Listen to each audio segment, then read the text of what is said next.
Olá! Hoje a gente mergulha direto na resposta do governo federal a uma crise de segurança bem séria lá no Rio de Janeiro. O ponto de partida aqui são algumas declarações oficiais sobre essa mobilização toda. A nossa ideia é desdobrar o que elas mostram, né, sobre a reação inicial, as ações que vieram logo depois e que tipo de apoio foi oferecido ou pensado. Exato. Vamos focar na perspectiva federal que esses documentos trazem, sabe? Detalhar os porquês, os mecanismos por trás do que foi anunciado. É uma chance de entender como Brasília se posicionou nesse cenário bem crítico. Certo. Então vamos começar pela reação do presidente. As informações que a gente tem indicam que ele ficou estarrecido com o número de mortes, mas, além disso, teve um negócio de surpresa, né? Porque uma operação de segurança desse tamanho aconteceu sem que o governo federal soubesse antes. E isso, segundo a fonte, impediu que eles oferecessem apoio logístico, talvez de inteligência, na hora. E essa surpresa do presidente, olha, é um ponto de partida bem revelador. Não é só sobre uma possível falha de comunicação entre Estado e União, o que já seria importante, né? Mas sinaliza também, e talvez isso seja até mais forte, a expectativa que o governo federal tem de ser um ator presente e proativo na segurança pública, mesmo em coisas que são, a princípio, do Estado.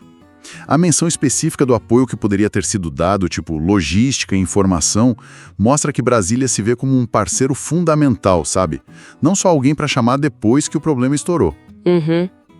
Essa surpresa, vindo de tão de cima, realmente ressalta essa possível falha de comunicação que a fonte traz, né?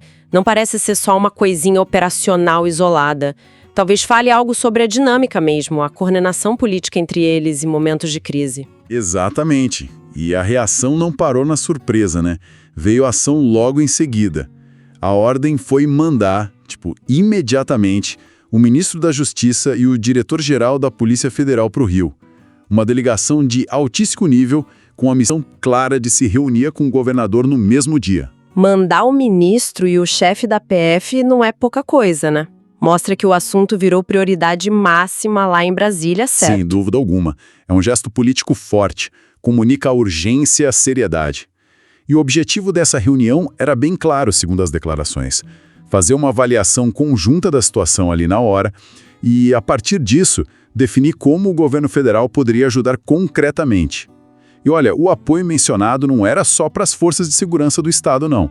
Era também para a população afetada diretamente. E quais foram, assim, os objetivos gerais que traçaram para esse apoio federal? O que as declarações falam? Os documentos que a gente viu listam basicamente 3 eixos.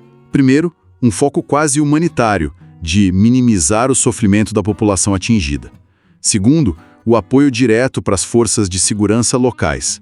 E terceiro, um objetivo mais, digamos, ofensivo, intensificar o combate às organizações criminosas. Mas com uma ressalva importante, na medida do possível. Essa combinação é interessante. Vai desde um olhar para o social, para o impacto direto nas pessoas, até o reforço operacional mesmo. E essa ressalva, na medida do possível, sugere talvez um pé no chão, um reconhecimento de que o combate é complexo, que tem limites. Exatamente. Sugere pragmatismo, né? Minimizar o sofrimento ataca um impacto social imediato. Apoiar as forças locais reconhece quem está na linha de frente, que é o Estado. E intensificar o combate mostra a disposição federal de ir além, mas dentro do que é realista, do que é possível. Isso talvez dependa justamente dessa conversa, dessa avaliação conjunta com o Estado. É uma abordagem com várias frentes tentando cobrir os ângulos da crise. Agora é quase inevitável. Em crises assim, sempre aparece a sigla GLO, Garantia da Lei e da Ordem. E pelo que consta, essa possibilidade foi ventilada, questionada. Aí a coisa começa a ficar bem mais complexa, né? Porque a GLO não é um cheque em branco para o governo federal usar quando bem entender. De jeito nenhum. É fundamental entender a GLO como a legislação descreve e, claro, como a fonte também apresenta. É uma medida excepcionalíssima. Tem base na Constituição, sim, artigo 142, mas é regulada por lei complementar, a 9799, especialmente o artigo 15. O ponto crucial mesmo, o que define se ela pode ser usada ou não, são as condições super estritas para poder ativar. E quais são essas condições? O que precisa acontecer? A principal delas é que a GLO não pode partir só de Brasília, de forma unilateral. Precisa, obrigatoriamente, de um pedido formal do governador do estado. E o ponto mais crítico, talvez o mais sensível politicamente. Nesse pedido, o governador tem que basicamente declarar a incapacidade das suas próprias forças. Polícia Militar, Civil, Bombeiros. Ele tem que dizer, olha, sozinhos não damos conta. Isso tem um peso político gigantesco. Então, essa exigência de admitir incapacidade cria quase uma barreira política para o próprio governador, né? A fonte não fala isso com todas as letras, mas detalha uma regra que, na prática, deve ser bem difícil de invocar publicamente. Exato. É um cálculo político muito delicado para qualquer governador. E as consequências de decretar uma GLO também são drásticas, Gil. O Comando Operacional das Ações de Segurança passa para as Forças Armadas, que ficam sob o guarda-chuva do Ministério da Defesa. As polícias do Estado ficam subordinadas a esse comando militar. E talvez o mais impactante para a sociedade civil, crimes que acontecem na área da operação, mesmo crimes comuns cometidos por civis, podem acabar sendo julgados pela justiça militar, não pela justiça comum. É uma mudança bem profunda no cenário jurídico e operacional. Fica claro, então, por que é tão excepcional. É um passo com consequências enormes. E naquele momento inicial da resposta federal que a gente está analisando com base nas fontes, ela não foi usada. Tinha esses pré-requisitos formais todos e esse reconhecimento de falência local que não estava ali, ou pelo menos não foi declarado. Perfeito. A GLO estava no radar das discussões, como quase sempre está nesses casos mais graves, mas a ativação dela é um processo muito formal, muito condicionado. Não é uma resposta automática de jeito nenhum. Ok. Se a GLO ficou de fora naquele momento, qual foi então o apoio concreto que o governo federal colocou na mesa logo de cara?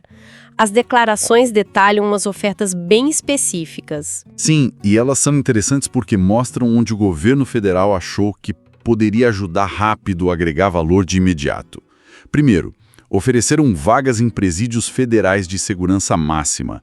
Isso ataca um problema conhecido, que é isolar lideranças de facções criminosas que muitas vezes continuam mandando e desmandando de dentro dos presídios estaduais. Uma medida bem cirúrgica, focada num gargalo conhecido do sistema prisional.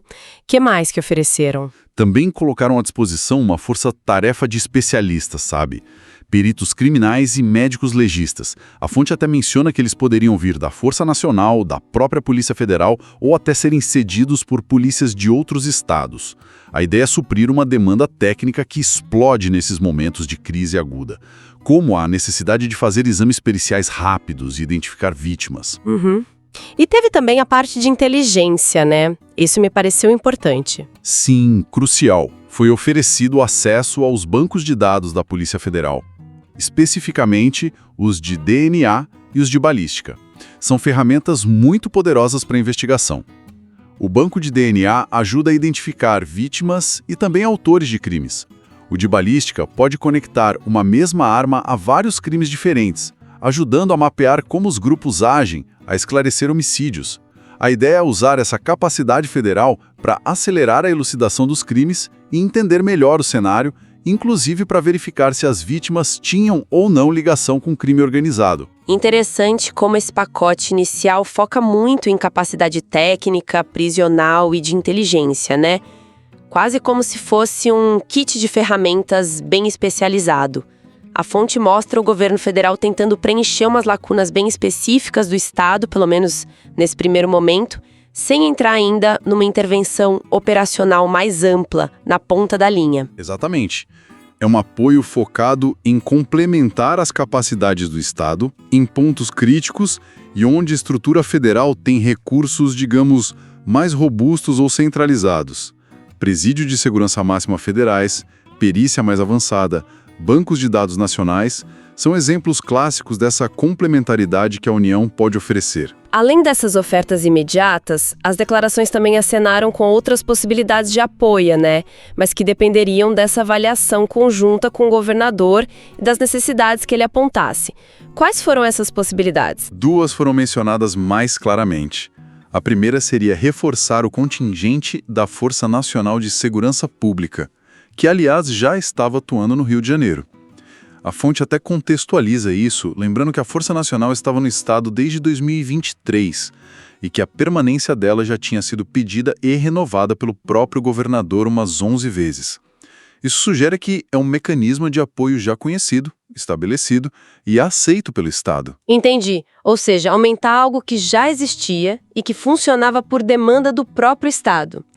Qual foi a outra possibilidade? A outra era ampliar o efetivo da Polícia Rodoviária Federal, a PRF, nas rodovias federais que cortam o estado do Rio. O foco aí seria controlar as vias estratégicas, tentar sufocar o fluxo de armas, drogas, criminosos que entram e saem do Rio por essas estradas. É uma ação mais de contenção de inteligência nas fronteiras rodoviárias do estado. E é importante lembrar, como a fonte também aponta, que a própria Polícia Federal já tinha operações dela em andamento no Rio, né? Isso não começou do zero com essa crise. De forma alguma. A PF tem uma atuação contínua e bem relevante no combate ao crime organizado no Rio. Focam muito em investigações complexas, desarticulação de redes financeiras, tráfico internacional de armas, de drogas. A fonte até cita um exemplo bem impactante e recente: o desmantelamento pela PF de uma fábrica clandestina de fuzis. A capacidade estimada era de produzir 3.500 armas de altíssimo poder de fogo. Isso mostra que o governo federal já estava presente, já estava atuando. A sinalização, então, era de que essa atuação que já existia poderia ser intensificada, talvez com mais recursos, mais operações, mais integração com as forças estaduais, mas tudo dependendo do que fosse acordado com o governador. Então, o quadro que se desenha é o seguinte: uma reação forte de Brasília, motivada pela gravidade da situação e por aquela falha de comunicação inicial, uma resposta rápida, com envio de gente do alto escalão, ofertas concretas, imediatas, focadas em presídios, perícia, inteligência. A GLO, aquela ferramenta poderosa, ficou ali no radar, mas é complexa, condicionada a um pedido formal do Estado e não foi acionada de imediato. E a sinalização de mais apoio para o futuro, tipo reforço da Força Nacional, da PRF, intensificação das ações da PF, mas tudo isso pendente de uma avaliação conjunta e da demanda do Estado. O que a gente tira disso tudo? Qual é o panorama geral dessa resposta federal inicial? Olha, o panorama que emerge dessas informações é o de uma abordagem federal que me pareceu calculada. Combina uma resposta à emergência com a oferta de capacidades bem específicas e uma disposição para escalar o apoio, mas sempre respeitando, ou talvez sendo limitada pela necessidade de coordenação e, em muitos casos, de solicitação formal vinda do Estado. A gente viu a reação à surpresa inicial mostrando como eles valorizam a coordenação. Viu o envio rápido da cúpula, da Justiça e da PF sinalizando prioridade. Viu o apoio técnico imediato, presídios, perícia, dados, que são áreas onde o federal tem mais estrutura. E viu a condicionalidade para ações mais drásticas ou mais ostensivas, como a GLO, ou mais Força Nacional, mais PRF. Tudo dependendo dessa articulação com o governo estadual. O ponto-chave que parece amarrar tudo isso é essa tensão, né? Entre a urgência da crise, a capacidade que o governo federal tem para agir e a necessidade constitucional e política de respeitar a autonomia e as demandas do Estado. E essa tensão que fica super clara na questão da GLO e na necessidade daquele pedido formal que implica reconhecer a incapacidade local, isso nos deixa com uma provocação final para a gente pensar baseada só no que as fontes trouxeram. Fica muito nítido o equilíbrio delicado entre a autonomia que o Estado tem na segurança pública e a responsabilidade ou a capacidade de intervenção federal em crises muito agudas. A questão que fica no ar é onde exatamente se traça a linha que define essa incapacidade local.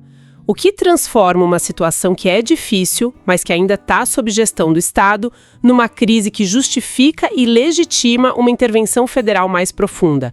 como a GLO ou outras medidas que acabam suplantando temporariamente a autonomia local. Essa definição parece ser um campo bem complexo, onde se misturam critérios técnicos, limites operacionais e, é claro, muito cálculo político. Como essa linha é negociada ou definida na prática, nos bastidores entre os estados e a União, talvez seja um dos aspectos mais críticos e menos transparentes da gestão de segurança pública no Brasil.